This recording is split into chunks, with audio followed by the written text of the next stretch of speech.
Welcome to life styles period channel. எல்லோரும் எப்படி இருக்கீங்க? நாங்கள் இங்கே ரொம்பவே நல்லாயிருக்கோம். எஸ், திருவண்ணாமலை ட்ரிப் போகலாமா?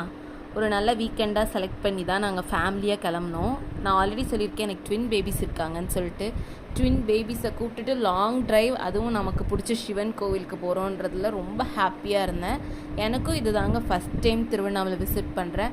என்னோடய ட்வின் பேபிஸும் இதுதான் ஃபஸ்ட் டைம் திருவண்ணாமலை விசிட் பண்ணுறாங்க. எனக்கு ரொம்ப ஹாப்பியாக இருந்தது. எனக்காவது 29 இயர்ஸில் இந்த பாக்கியம் கிடச்சிருக்கு. ஆனால் என்னோடய குழந்தைங்களுக்கு பிறந்த 2வது வருஷம் கூட ஆகலை, 1.25 வயசு தான் ஆகுது. அதுக்குள்ளே அவங்க திருவண்ணாமலை சிவனை பார்க்குறாங்கங்கும்போது ரொம்ப ஹாப்பியாக இருக்குது.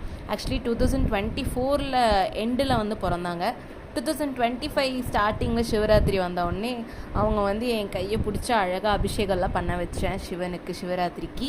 அதனாலேயே என்னன்னு தெரில, 2026 த நெக்ஸ்ட் இயரே குழந்தைங்க திருவண்ணாமலை சிவனை விசிட் பண்ண வந்துட்டாங்க. அவங்களோட பாக்கியமாக இல்லை என்னோட பாக்கியமான்னு தெரில, எப்படியோ ஃபேமிலியாக குழந்தைங்களோட சிவனை பார்க்க கிளம்பிட்டோம்.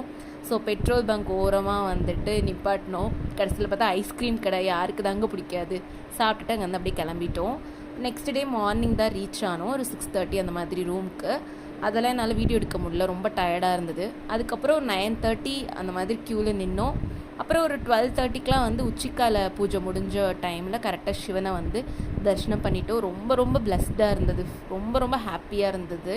அதுக்கப்புறம் சரி குழந்தைங்கள சாயந்தரமாக அம்மா அப்பா அத்தைக்கிட்டலாம் ரூமில் விட்டுட்டு நானும் என் ஹஸ்பண்டும் கிரிவலம் சுற்றலான்னு சொல்லிட்டு நைட் ஒரு 7 மணிக்கு ஸ்டார்ட் பண்ணோம். ஒரு 11 o'clock 11:30க்கெலாம் கிரிவல பாதையை சுற்றி வந்துட்டோம். ரொம்ப ஹாப்பியாக இருந்தது, ரொம்ப நல்லா இருந்தது, மன நிறைவாக இருந்தது இந்த ட்ரிப்பு. ரொம்ப ரொம்ப ஹாப்பி, ரொம்ப சந்தோஷம், சொல்லவே வார்த்தையே இல்லை. அப்புறம் அங்கேருந்து ஆட்டோ பிடிச்சி ரூமுக்கு போயிட்டோம். ஸோ அவ்வளோதான், மேனிஃபெஸ்ட் பண்ணுங்கள், எல்லாமே நல்லதாகவே நடக்கும். ஸோ இதே மாதிரி நிறையா வீடியோஸ் உங்களுக்காக காத்துட்ருக்கு. லைக் பண்ணுங்கள், ஷேர் பண்ணுங்கள், மறக்காமல் சப்ஸ்கிரைப் பண்ணுங்கள். Thank you so much.